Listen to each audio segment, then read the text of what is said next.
My name is Vresh, and I am writing this from a hospital bed on a world that should not exist. My 3 hearts are still racing. My breathing tubes are still shaking. And the medical staff keep telling me to rest, but I cannot rest. Not yet. Not until I tell someone what I have seen. The alarm woke me at the start of my work shift. I was a junior cataloger at the Galactic Survey Office, the lowest rank a person could hold while still being called a scientist. My job was simple. I read sensor reports. I filed them. I went home. For 200 cycles, nothing interesting had ever happened to me. Then the red light on my console started blinking, and my quiet life ended forever. The signal was coming from Sector 9924. I checked the coordinates twice, then 3 times. Then I called my supervisor. "There must be a mistake," I said. "The system is showing a transmission from planet KX7. My supervisor's name was Alan. She came over slowly, the way our people do when we sense danger. She looked at my screen. Her face turned pale green, which on our species means fear. "That cannot be right," she whispered. I checked it 3 times. "Check it again." I checked it again. The signal was real, strong, steady. It pulsed across the screen like a heartbeat, and it was coming from the one place in the entire galaxy that nobody was allowed to visit. You must understand what KX7 means to my people. The planet has the highest threat rating in our records, 12 out of 12. There are only 3 worlds in the whole galaxy with that rating, and KX7 is the worst of them. We have a saying. When a child does something foolish and dangerous, we tell them, "You might as well take a walk on KX7. The records about that planet are short because every survey team we sent there stopped sending messages within hours of arrival. The first team disappeared 2,000 cycles ago. The second team lasted 6 hours. The third team never even landed. Their ship was struck by a storm in the upper atmosphere before they could begin their descent. After that, the Council passed a law. No more missions to KX7. The planet was sealed in our records under a black mark, which means do not approach, do not study, do not even speak about it in public meetings. And now, a signal was coming from its surface. Alan called the High Magistrate. I sat at my desk and watched my hands shake. I was a cataloger. I filed reports. I was not trained for this kind of thing. But within an hour, I was standing in a council chamber filled with the most important people on my homeworld, and they were all staring at me. "You discovered the signal," the High Magistrate said. Her voice was calm, but I could see her membranes trembling. "Tell us what you know." I told them everything. The pattern of the transmission, the strength, the frequency, the fact that the signal seemed to be in a language but a language none of our translators could recognize. I spoke for 20 minutes. When I finished, the council went quiet. Then they argued for 6 hours. Some wanted to ignore the signal. Some wanted to bomb the planet from orbit just to be safe. Some wanted to send a warship. The Threllan ambassador, who never agreed with anyone, suggested we pretend the signal had never existed and erase all records of it. But in the end, the council decided to send one ship. One small ship. One person. Me. "You are expendable," the High Magistrate said, and she did not even try to make it sound polite. "If something goes wrong, the loss will be acceptable." I wanted to refuse. I wanted to run home and hide under my sleeping pad and pretend I had never seen the signal. But you do not refuse the High Magistrate. So I bowed, and I accepted the mission, and I tried very hard not to cry in front of the council. They gave me a scout ship called the Pale Wanderer. It was old. It was small. But it had the best translator system available, and it had the strongest hull our engineers could build. They gave me a survival suit rated for Class 9 danger. KX7 was rated Class 12. The engineer who handed me the suit looked at me with pity in her eyes. "Try not to leave the ship," she said. I left my homeworld 3 days later. My family came to see me off. My mother held my hand for a long time. She did not say anything. She did not need to. We both knew what kind of mission this was. We both knew the record said nobody came back from KX-7. The journey took 11 days. I spent most of it reading every file the archives had on the Forbidden Planet. The information was thin, but what little there was filled me with dread. The atmosphere of KX-7 was made mostly of nitrogen, with a huge amount of oxygen mixed in. Free oxygen, the kind that burns. On most worlds, oxygen exists in small, safe amounts, bound up in rocks and water. On KX-7, it floated freely in the air, ready to burst into flame at the smallest spark. Any normal species that breathed that air would have their lungs destroyed within minutes. The gravity was high, strong enough to crack the bones of most galactic species. The temperature changed by huge amounts between day and night, and between summer and winter. Storms moved across the surface constantly, some of them spinning at speeds that could pick up our largest vehicles and throw them like toys. But the worst part, the part that made my heart skip, was the biology section. The planet was full of life, not just bacteria and small plants like most habitable worlds. KX-7 had an entire food chain of creatures, and most of them were predators. Large predators, predators with teeth and claws and venom. The records showed at least 4 million species of living things, and the survey notes used words like aggressive, territorial, and constantly hunting. I read those notes over and over during my journey. I tried to imagine a world where life was so dense, so violent, that even the smallest creatures wanted to bite you. I could not imagine it. My homeworld was peaceful. Our largest predator was a small flying creature that ate fruit. The idea of a planet full of meat-eaters seemed like something from a nightmare. On the 11th day, my ship's alarm woke me. I had arrived. I sat up in my sleeping pod and looked at the main view screen, and I forgot how to breathe. KX-7 was beautiful. I do not know how to describe what I felt. The records had not prepared me. The planet hung in space like a blue and green stone wrapped in white clouds. Vast oceans covered most of its surface. Green continents stretched across the rest. The poles were white with frozen water. It was the most colorful world I had ever seen. It looked alive in a way that other worlds did not. And it was full of light. This was the part that broke my mind. The night side of the planet was glowing. Thousands of points of light clustered together in shapes that could only be cities. Roads stretched between them like glowing veins. The orbit around the planet was crowded with satellites, hundreds of them, blinking and rotating and clearly artificial. This was not a dead world. This was not a hostile wilderness. This was a civilization, a large one, possibly larger than my own. I sat there in shock for almost an hour before I remembered to do my job. I activated the long-range scanners and began collecting data. I tried to count the cities. I gave up after 7,000. I tried to measure the radioactivity coming off the planet. My instruments could not handle the amount. There were millions of separate signals, broadcasting in dozens of different languages, all of them strong and clear.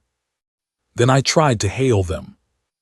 I sent a basic greeting on the standard concordance frequency. Nothing happened. I tried again on every frequency I knew, still nothing. I was about to give up when I remembered something. These people had developed without our help. They would not know our frequencies. They would be using their own. So I switched my receiver to listen on every band, all at once, and the noise that came back nearly deafened me. Music, voices, strange sounds I could not identify, pictures even sent as patterns of light. I had stumbled into the middle of a conversation that involved an entire planet, and they had no idea I was there. I started broadcasting back. A simple pattern, mathematical. The same pattern any spacefaring race would recognize as a greeting from another spacefaring race. I sent it again and again, hoping someone would notice. It took less than 4 minutes. A new signal appeared on my console. It was aimed directly at my ship. It was coming from one of the larger glowing cities, and it was strong enough to overpower every other broadcast on the planet. My translator went silent for a long moment, struggling. Then a voice came through my speakers. "Unknown vessel, this is Earth Space Command. Please respond." "We see you. Repeat, we see you, and we are not afraid." I sat there with my mouth hanging open, which on my species is a sign of complete shock. They had detected my ship. They had built a translator that could understand my pattern. They had reached me within minutes. And the last thing they said, the very last words, made every single one of my 3 hearts go cold. "We are not afraid." What kind of people, looking up at an alien ship for the first time in their history, choose those words as their greeting? Not "we mean no harm," not "please identify yourself," not even "welcome." They chose to tell me first that they were not afraid. I pressed the response button with a trembling hand. "Greetings, Earth Space Command," I said. "My name is Vresh. I come from the Galactic Concordance. I am here in peace, and I would like permission to learn more about your world." There was a long pause. Then the voice came back, and this time I could hear something in it that I had not heard before. Curiosity, excitement, joy. "Vresh," the voice said, "welcome to Earth. We have been waiting for someone like you for a very, very long time. Please come down." I stared at the view screen. The planet stared back at me, blue and green and impossible. Down there were predators that could rip through my survival suit. Down there was air that could burn me alive. Down there was gravity that could crush my bones, and storms that could swallow my ship, and a civilization that had grown up surrounded by all of it and had still found time to look up at the stars. I should have turned back. I should have followed orders and reported the situation and let the council decide what to do. But I am a scientist, and in front of me was the greatest discovery in our history. So I took a deep breath. I gripped the controls of the Pale Wanderer, and I began my descent into the most dangerous world in the galaxy. The atmosphere hit my ship like a wall of fists. The Pale Wanderer was built to handle rough conditions, but this was something else. Winds tossed me sideways. Lightning flashed all around me. The hull temperature climbed faster than my cooling system could manage. I gripped the controls until my fingers ached, and I prayed to ancestors I had not thought of in years. A new voice came over the radio, calmer than the first, older. "Pale Wanderer, this is Earth Space Command guidance. We see your ship is struggling. We are going to talk you through the descent. Trust us. We have done this many times." I almost laughed, out loud. They had never seen my ship before. They did not know its systems. They did not know my species. And yet they were offering to help me land on a world I had never visited in conditions that should have killed me 3 times already. But I had no other option, so I trusted them. For the next 40 minutes that calm voice spoke to me. She told me when to turn, when to slow down, when to brace. She knew the weather patterns of her world the way I knew the layout of my office. Every storm she predicted, every bump she warned me about. Slowly, carefully, she guided me through the violent sky of her home. And just as the storms began to clear, just as the surface of KX-7 came into view below me, she said something I will never forget. "Welcome to Earth, friend. You made it. Most of us were not so lucky on our first time through." I did not know what she meant, not then, but I would learn. Oh, I would learn. The landing pad was huge, made of some gray material I did not recognize. The buildings around it stretched up into the sky like fingers reaching for the stars. And standing at the edge of the pad, waiting for me, was a small group of figures. Humans. That is what they called themselves. I would not learn the word for hours yet. But there they stood, in the open air of their deadly world, wearing nothing but simple clothes. No survival suits, no breathing equipment. They stood in the corrosive oxygen and the crushing gravity and the killing temperatures, and they waved at me. They waved. My ship touched down. The engines went quiet. And as the dust settled, I realized I was about to step out of my safe metal shell and meet, face to face, the most impossible people in the galaxy. My 3 hearts were beating so hard I thought they might break my chest. But I stood up, straightened my survival suit, and opened the door. The first human I met smiled at me. I would later learn that this expression, the showing of teeth, was a sign of friendship among their people. But in that moment, looking at a row of sharp white teeth in a pink mouth, I almost ran back inside my ship and flew home. I am very glad I did not. The first human I met was named Daniel Carter. He stood taller than me by half a body length, with skin the color of pale sand and short hair the color of fire. He held out one hand, palm flat, fingers extended. I had no idea what to do with it. "It is a greeting," he said through my translator. "We touch hands like this." He reached down and took my hand gently. His skin was warm, warmer than mine. His grip was soft, but I could feel the strength behind it held back. He could have crushed my fingers without effort. He did not. "Welcome to Earth, Vresh," he said. "I am the lead diplomat for our planet. We are very happy you are here."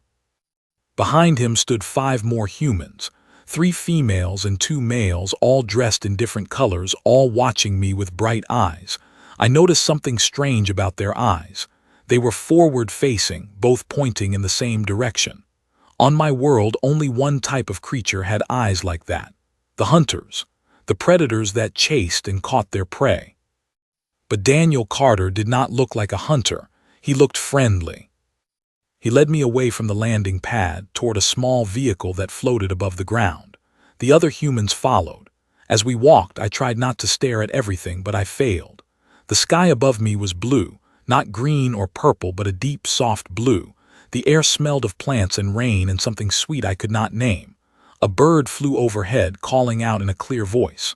A small creature with 4 legs ran past me, chasing a smaller creature with wings. The smaller creature got away. "That was a cat," Daniel said, noticing my stare. "It is a predator we keep in our homes." "You keep predators in your homes?" "Many of them. They are good company." I did not know how to respond to that. The vehicle took us to a building that stretched higher than any structure on my homeworld. Inside, there were chambers for sleeping, for eating, for talking. There were even chambers just for sitting and looking at the sky. Daniel showed me to a room that had been prepared for me. The air in this room had been changed to match my breathing needs. The lights were dimmer than the rest of the building, because his scientists had guessed correctly that my eyes were sensitive to bright light. "How did you know?" I asked. "About my air, about my eyes?" He smiled again. "We studied your ship as it approached. Our scientists made many guesses. Some were wrong, but we had a few hours to prepare and we did the best we could." A few hours. They had reverse engineered my biology in a few hours, from scans alone. I sat down on the soft platform they called a bed. My legs felt weak, not from the gravity, though that was bad enough, but from the overwhelming nature of everything I was experiencing. These people were not what I expected. They were not aggressive. They were not violent. They were thoughtful, careful, kind. But they lived on a world that was actively trying to destroy them. That night I could not sleep. I sat by the window of my room and looked out at the city below.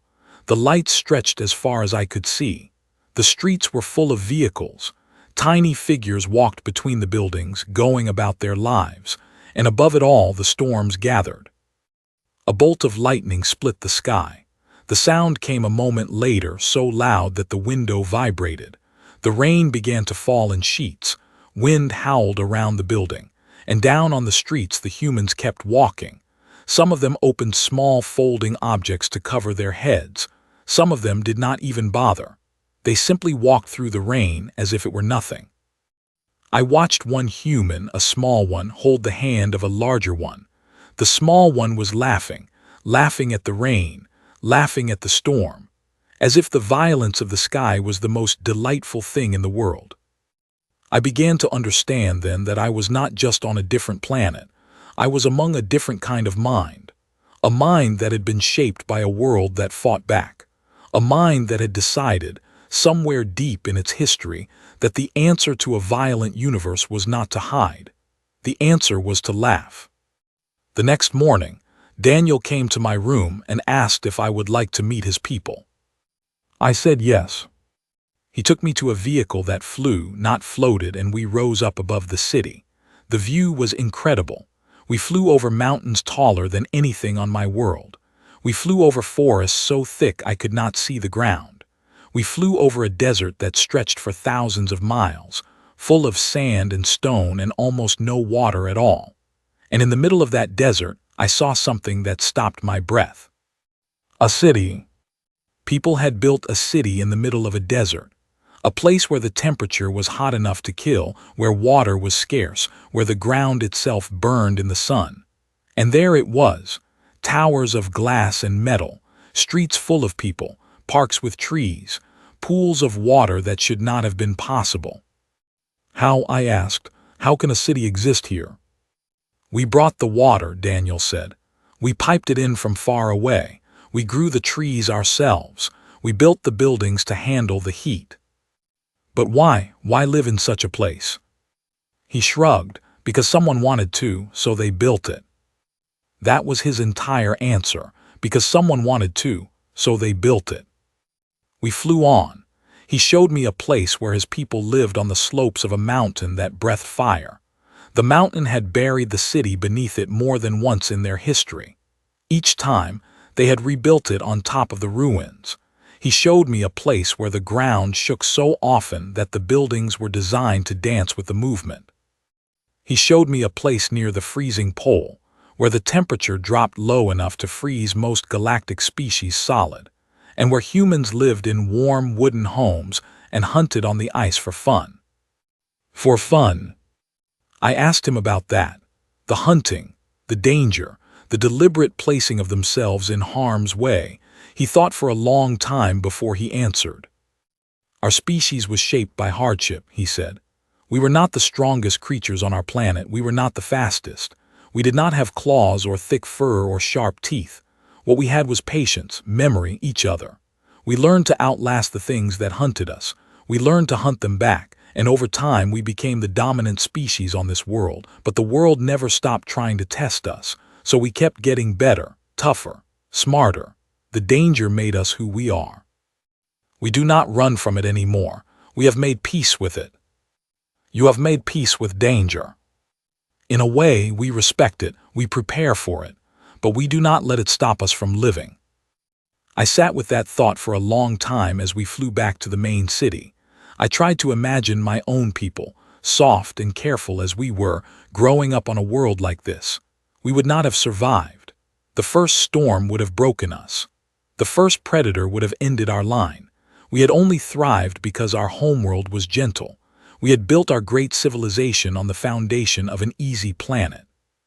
But these humans, these strange, smiling, warm-handed people, they had been forged in a fire that would have melted us, and they had come out the other side as something I could barely understand. That evening, Daniel introduced me to more of his people. They came to meet me in groups, scientists, artists, workers, teachers, children. I was especially curious about the children. They were small versions of the adults, and they had no fear of me at all. They climbed on my chair. They touched my exoskeleton. They asked questions in voices that had not yet learned to be careful. Why is your skin shiny? Why do you have 3 eyes? Can you fly? Do you eat with your hands or your mouth? I answered every question. The children laughed at some of my answers. One of them, a small female with bright yellow hair, gave me a flower, just handed it to me, smiled, and ran away. I sat there, holding the small plant, and I felt something move inside my chest that I could not name. These were not the dangerous predators I had been warned about. These were people, curious, kind, brave people. They had taken one look at the universe and decided that fear was not the answer. They had built rockets and reached for the stars. They had crossed their planet and made homes in every part of it. They had even learned to live with the creatures that wanted to eat them. I began to think the Council had been wrong about Earth. Not just slightly wrong, deeply, completely wrong. That night I sent my first full report back to the Galactic Concordance. I told them everything. I told them about the cities, the people, the gentle handshakes, the smiling children, the flower I had been given. I told them that Earth was not a threat, that its people were not warriors looking to conquer. They were neighbors looking to meet us. I told them we should welcome the humans into the wider galaxy. The response came back 6 hours later. It was short. Return immediately. Do not engage further. Do not encourage them to leave their world. Your report is alarming. We will discuss next steps upon your return. I read the message 3 times. I felt my heart sink. They had not understood, or they had understood and the understanding had frightened them. I went to find Daniel. He was in a chamber on the top floor of the building, looking out at the night city. The storm from the night before was gone. The sky was clear and the stars were visible through the city lights. He turned when I entered and he smiled, and then he saw my face and the smile faded. "What is wrong?" he asked. I told him about the message. I told him about my people, the council, the fear. I told him that the Concordance was afraid of his world and afraid of his people, and that they wanted me to come home and tell them nothing more. He listened quietly. When I finished, he was silent for a long time. Then he said something that changed everything. "Vresh, I need to tell you something. We already know about your council." My 3 hearts stopped at the same time. "What?" He sat down across from me. His face was serious now. The smile was completely gone. "We have been listening to galactic signals for almost 300 years. We did not understand most of them at first, but our computers are good, very good, and we slowly learned to decode them. We know about the Concordance. We know about its members. We know it has a record of our planet marked in red. We know we were not supposed to exist." I could not speak. "We never reached out," he continued, "because we wanted to wait. We wanted to be ready. We wanted to make sure that when we made first contact, we would do it on our own terms, with grace, with kindness, not with fear, so we waited. We listened. We learned your languages, we studied your cultures, and we built a plan." "A plan?" He looked me in the eyes. "To show you who we really are, so that when the day came, when someone like you finally arrived, we would be ready to greet you properly, to welcome you, to prove that we are not the killers your records say we are." I sat back in my chair. My mind was spinning. "You knew I was coming. We knew someone would come, eventually. The signal we have been broadcasting for the last 20 years was an invitation, a polite knock on the door of the galaxy. We hoped someone would answer. You did." I thought about the council, about their fear, about their warning to leave immediately and tell the humans nothing. I thought about the children, about the flower, about the calm voice that had guided my ship through the storm. And I made a decision. "Daniel," I said, "I need to talk to your leaders, all of them, tonight." He nodded slowly. "They have been waiting for you." The meeting was held in a chamber deeper than any I had seen so far. It was beneath the ground, with thick walls of stone, and it was protected by every kind of security their world had to offer.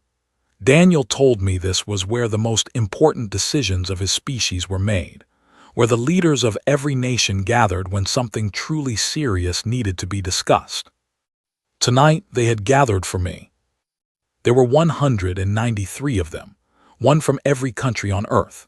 They sat in a great circle, on chairs arranged in rising rows, so that everyone could see everyone else. When I entered the room, they all stood up at the same time. 193 humans of every shape and color and size, rising to their feet in silence to greet a single small alien who had stumbled onto their world by accident. I had never felt so small in my life. A female human stepped forward. Her hair was silver. Her face was lined with age. She moved slowly, but her eyes were sharp and clear. Daniel had told me about her on the way down. Her name was Margaret Holt, and she was the elected speaker of the Joint Council of Nations. She was the closest thing Earth had to a single leader, though she would have laughed at being called that.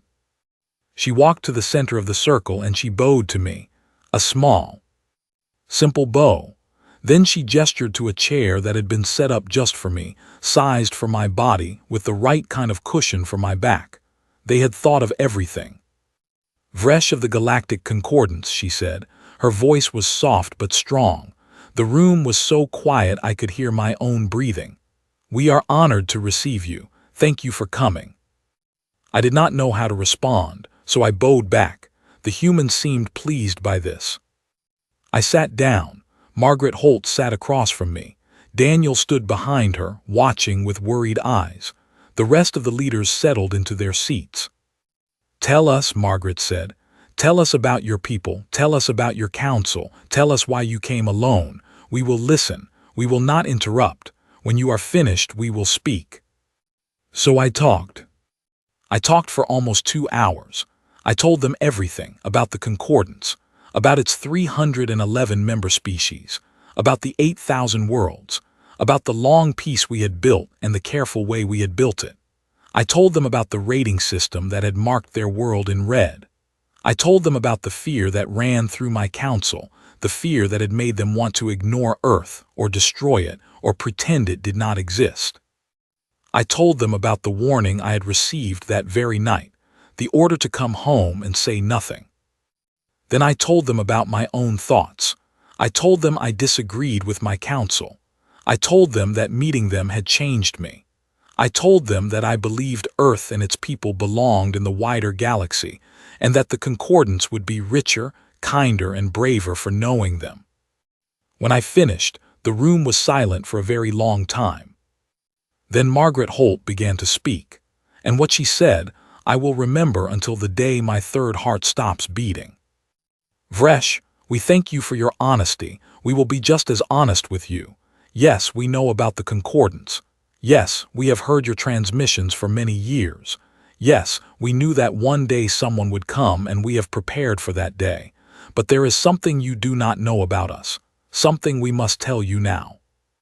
She paused. The other leaders watched her carefully. We have not been waiting because we are weak. We have been waiting because we are kind. Our planet has shaped us, yes. It has made us strong. It has made us tough. We have survived many things that would have ended other species. But that strength, Vresh, that strength has taught us something important. It has taught us that being strong is not enough. You must also choose to be gentle. The most dangerous thing in the universe is not a powerful species. It is a powerful species that does not know mercy. She leaned forward. We know mercy. We have learned it the hard way through our own mistakes over and over and over again. Our history is full of times we were not kind, times we hurt each other, times we hurt our world. We have made every error a young species can make, and we have lived to regret them. That is the gift our planet gave us. Not just toughness, but wisdom. The wisdom that comes from getting things wrong again and again and finally learning to get them right. The other leaders nodded. When we go out into the galaxy, Vresh, we will not go as conquerors. We have already learned that conquest does not work. We have already paid that price. We will go as travelers, as students, as guests. We do not want your worlds. We have our own. We want only what every species wants. To know that we are not alone. To share a meal with someone strange and wonderful. To laugh at jokes we do not fully understand. To learn from others and to teach what we can. She looked at me with eyes full of something I can only describe as warmth. Tell your council that. Tell them we are not a danger. Tell them we are a chance. A chance to welcome a new neighbor who has prepared for many generations to be the best neighbor she can be. I sat in my chair, holding back a flood of feelings I did not have words for. My own people would have called this speech naive. They would have called it dangerous. They would have said that no species could be trusted to remain peaceful, especially one as physically powerful as humans. But I had been on Earth for 3 days now. I had walked among them. I had been touched by their children. I had been guided through a violent storm by a voice that had only wanted to help me. I had been given a flower by a small girl with yellow hair. I believed her. I stood up. The humans stood up with me. I bowed deeper than before. The whole circle bowed back. I will tell them, I said. I will tell them everything, and I will speak for you with all the strength I have. Margaret Holt smiled, a real smile this time, not just polite. "Then we have a friend in the Concordance," she said, "and that is a very good thing to have." I left the chamber that night with more weight on my shoulders than any cataloger had ever carried. I was no longer just a survey clerk. I had become, by accident and by choice, an ambassador, the first ambassador between Earth and the rest of the galaxy. I went back to my room. I did not sleep. I spent the entire night writing my second report. It was 20,000 words long. I told the council everything I had learned. I begged them to reconsider their fear. I described Margaret Holt's speech in detail. I told them about the children, the cities, the storm, the smiles, the flower. I sent the report just before sunrise. I did not expect a reply for many hours. The council would need time to read it, to argue, to decide. But the reply came back in only 40 minutes. It was not from the council. It was from my old supervisor, Alan. She had attached a personal note before forwarding the formal response. "Vresh," her note read, "I am sorry. I am so sorry." My 3 hearts went cold. Below her note was the council's official decision. I read it once, twice, a third time. The words refused to make sense in my mind. The Concordance had decided that Earth was a danger that could not be allowed to grow. They had decided that contact must be ended. They had decided that I was to return home at once, and that I was to inform the humans that no further communication would be permitted. Ever. And they had decided one more thing. The very last line of the message was short, brutal. It made my whole body shake. A fleet had been dispatched, 12 warships. They were on their way to Earth right now. They would arrive in 9 days. Their mission was not destruction, the message assured me, but containment. A blockade. A wall of ships placed around the planet to make sure that the humans never reached the stars. The fleet had orders to fire only if humans attempted to leave their solar system. But I knew my council. I knew how fear worked. I knew that once those ships arrived with their commanders trained to see Earth as a threat, the chances of peaceful containment were small. One mistake, one nervous officer, one misread signal. That was all it would take. I sat alone in my room, holding the small dried flower the human child had given me, and I realized I had 9 days to stop a disaster. I had 9 days to save Earth from my own people. And I had no idea how to begin. I went to find Daniel. Daniel was already awake when I reached him.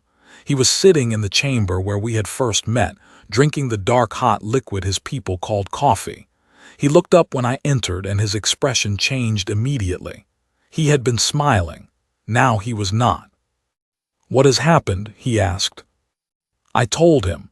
I gave him every detail of the council's message, the decision to cut off contact, the fleet of 12 warships, the 9 days, the orders to contain Earth and prevent humans from reaching the stars. He listened without speaking. When I finished, he set down his cup very slowly, as if he were afraid of breaking it. "How big are these warships?" he asked. "Much larger than my scout vessel. Each one can hold a crew of 200.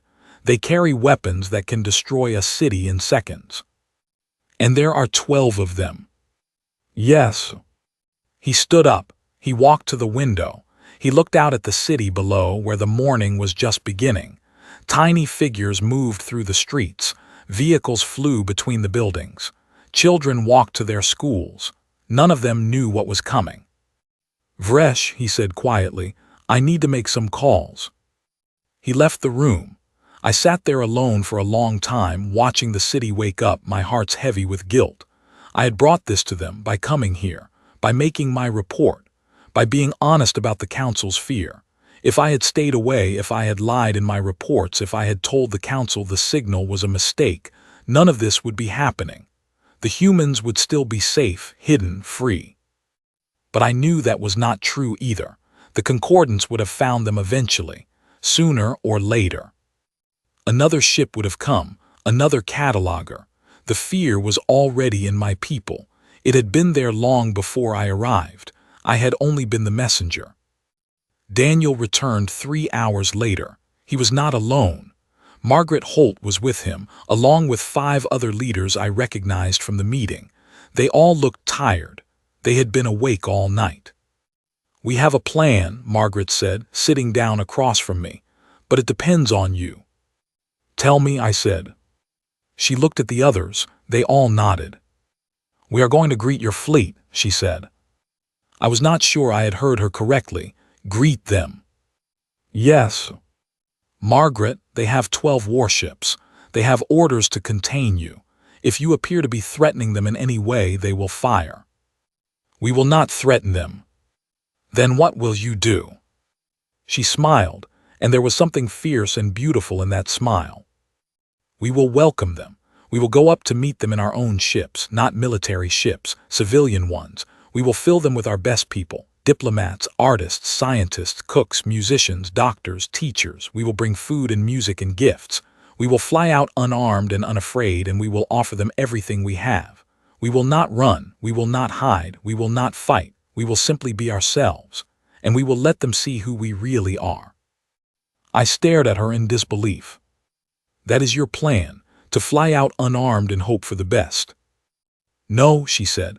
That is not our plan, that is our message. Our plan is more complicated. We will not just hope, we will prepare. We will broadcast our greetings on every frequency. We will share our history with them, our music, our literature, our science. We will let them see footage of our children, our weddings, our funerals, our triumphs, and our failures. We will hide nothing. We will offer everything. We will make it impossible for them to see us as a threat without first seeing us as people. And if it does not work? Margaret looked at me steadily. Then we will be the first to fall, but we will fall as we have lived, without fear, together, singing. I did not know what to say. Daniel sat down next to me. He put a warm hand on my shoulder. Vresh, he said, we need you. You are the only one who knows the council, the only one who can speak to them in their own language with their own concepts. We need you to go to that fleet first, to meet them before the rest of us arrive, to explain, to prepare them, so that when they see our ships approaching, they do not see invaders, they see neighbors. I thought about it. I thought about the council, about the fear in their hearts, about the way our species had survived for so long by being careful, by avoiding danger, by running from things we did not understand. I thought about the message they had sent me, the order to come home and say nothing. I thought about the dried flower I had carried in my pocket all night. I will do it, I said. Margaret nodded. There were tears in her eyes. She reached out and took my hand in both of hers, gently, the way she would hold something precious. Thank you, Vresh, thank you. The next 8 days were the strangest of my life. I left Earth in my scout ship and flew out toward the edge of their solar system, where the Concordance fleet would arrive. The journey took 2 days. During that time I prepared. I recorded messages. I wrote speeches. I planned every word I would say to the fleet commander. Behind me, the humans were preparing too. I watched on my screens as their planet erupted in activity. Every nation, every city, every village. People came together to choose their representatives. Artists composed new music. Cooks prepared the finest meals of their species. Children drew pictures and packed them into the ships to be given to my people as gifts. Scientists compressed their greatest knowledge into simple lessons that could be shared. The whole planet became one great, beautiful preparation for a meeting they hoped would change everything. They built no weapons. They prepared no defenses. They simply got ready to be themselves on the biggest stage they had ever stood upon. On the 7th day, my long-range scanners picked up the first ship of the fleet. The lead vessel, the Triumph of Reason. I knew the captain. His name was Captain Velan. He was old, careful, famous in the Concordance for his unshakable calm. I hailed him as soon as he was close enough. Captain Velan, this is Cataloger Vresh. I am here on official business.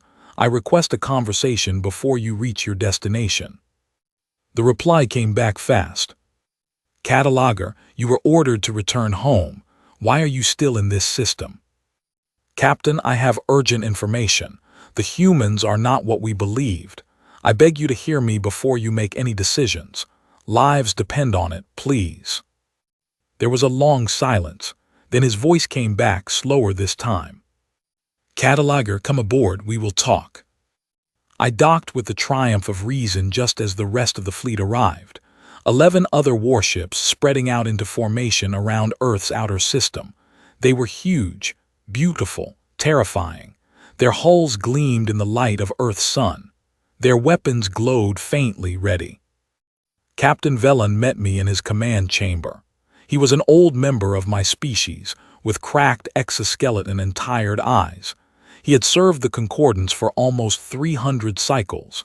He had seen many things. Sit, he said, and speak. I sat, I spoke. I told him everything, just as I had told the human leaders, about my journey, about Daniel, about the children, about Margaret Holt, about the flower, about the speech I had heard, about the plan the humans had made to greet his fleet not with weapons but with food and music and gifts. He listened in silence. His old eyes never left mine. When I finished, he sat back in his chair. He was quiet for a long time. Cataloger, he finally said, I have served in the Concordance for longer than you have been alive. I have seen many species, some good, some bad. I have been to 47 first contact events. I know how this works. The councils fear what they do not understand. The fleets are sent to contain. The captains follow orders. That is how peace is kept. Captain, I know. You are telling me to disobey my orders. I am telling you to think for yourself, just once, just this one time. He stared at me for a long moment. Show me, he said. So I did. I activated my console and I broadcast everything I had recorded. The conversations, the footage, the faces of the human children, the voice of Margaret Holt, the flower. I played it all on the great view screen of his command chamber while his bridge crew watched in silence. I saved one thing for last.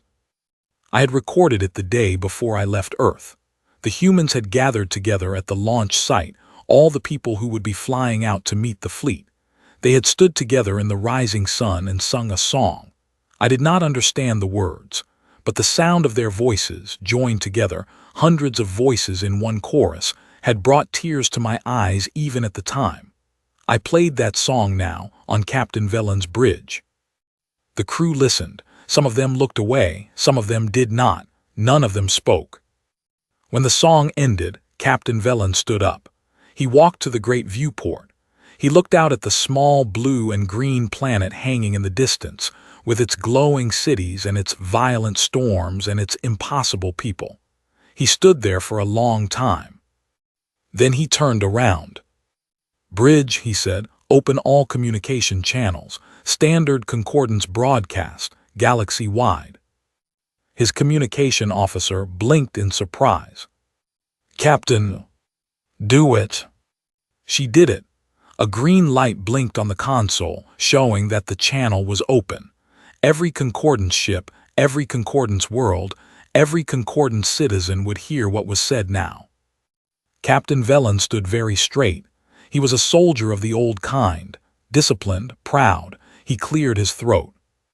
This is Captain Velan of the Concordance fleet. To the council, to the magistrates, to all who can hear me, I have arrived at the Earth system. I have received new information that changes the situation. I am requesting permission to engage in formal first contact with the species of Earth. They have come to meet us. They are unarmed. They have brought gifts. They wish to talk. I request that the order of containment be paused and the order of diplomacy be issued in its place. I will await the council's response. Captain Velan, ending transmission. The light blinked off. He turned to me. That was the most unusual thing I have ever done in my career, he said. Thank you, I whispered. Do not thank me yet. We will see what the council says. The reply took an hour. It came back from the High Magistrate herself. Her voice was angry, cold, disappointed. She accused Captain Velan of breaking protocol. She accused me of corruption. She ordered the captain to ignore his sudden weakness and proceed with containment. But something else had happened in that hour. Captain Velen's broadcast had gone out galaxy-wide, and the galaxy had heard it. Member species who had no part in the decision to send the fleet had heard a captain ask, simply and honestly, to be allowed to talk before he was forced to contain. They had heard him share what he had learned. And many of them, the kind ones, the curious ones, the ones who had grown tired of fear, had started asking questions of their own. The Concordance, for the first time in its long history, was not unanimous.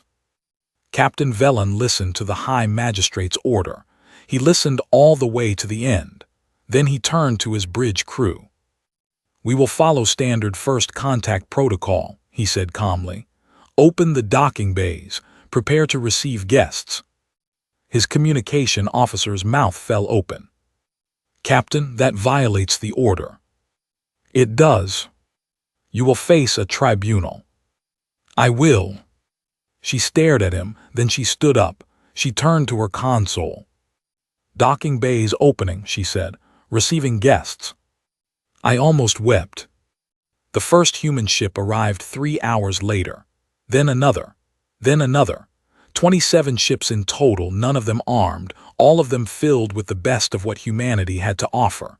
They docked with the Concordance fleet one by one, and from each ship came humans, in their bright clothes and their warm smiles, carrying food and music and gifts. I stood beside Captain Velen on the docking bay floor as Margaret Holt walked off the lead ship. She saw me. She smiled.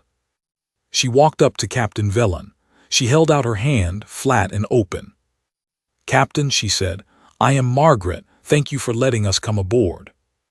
Captain Velen looked at her hand. He looked at her face. He looked at me. Then, slowly, carefully, with the awkwardness of an old man trying something new, he reached out his own hand and let her take it. His old eyes filled with something I had not seen in him before. Hope. The change did not happen in a single day, or a single week, or even a single cycle. The Concordance was a great old structure slow to bend. There were arguments. There were votes. There were factions that called for Captain Velen to be punished. There were factions that called for him to be honored. The galaxy debated for many seasons what to do about the humans, while the humans themselves quietly, patiently waited. But the seed had been planted, that day in the docking bay, when an old captain shook hands with a silver-haired woman who had flown out unarmed to meet him. In the seasons that followed, humans came to many Concordance worlds. They came in small numbers at first. Diplomats, scientists, artists. They brought their music with them, their food, their strange habit of laughing loudly at jokes that other species found only mildly funny. They cried at our funerals, which we found embarrassing at first, but then we came to understand it as a gift.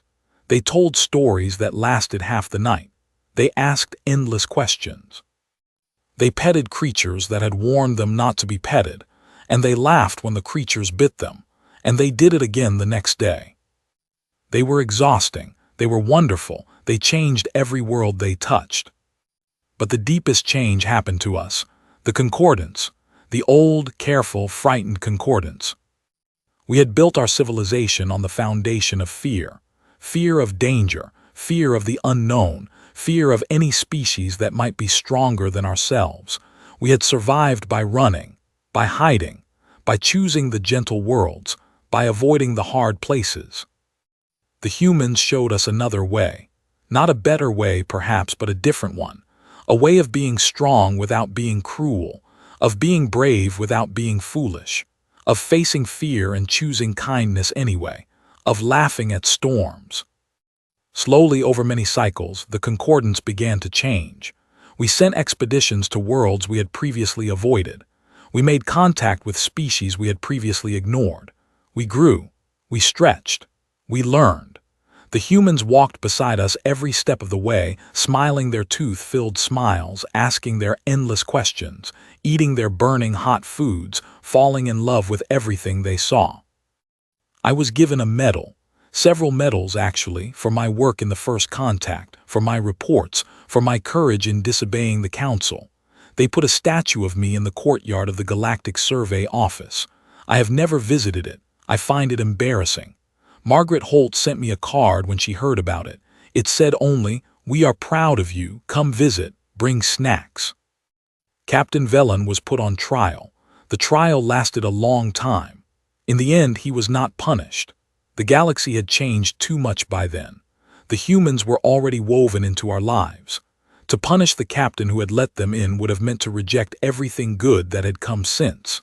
He retired with honor and spent the rest of his cycles living on Earth, in a small house by the ocean, learning to fish from a human friend named Patrick. Daniel Carter became the first official ambassador between Earth and the Concordance.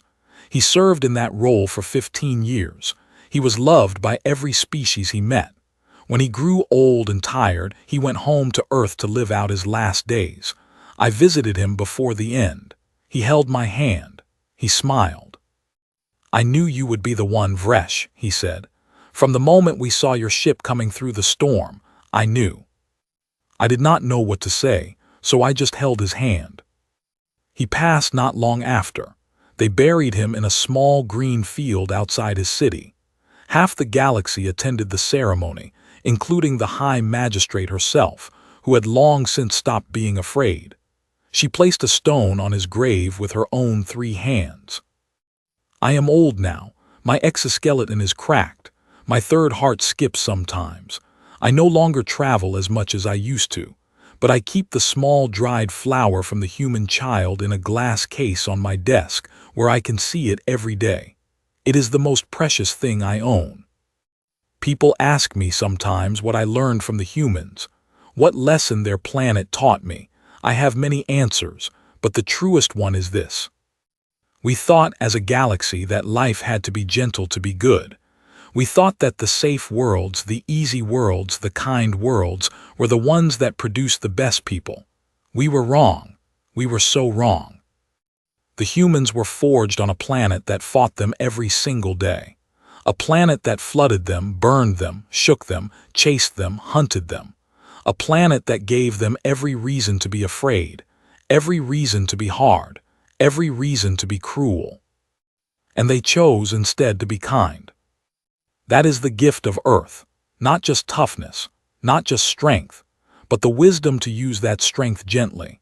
The choice made every day to laugh at storms instead of cursing them, to greet strangers with open hands, to send their best people, unarmed, into the path of a fleet that had come to contain them because they trusted that goodness could speak louder than fear.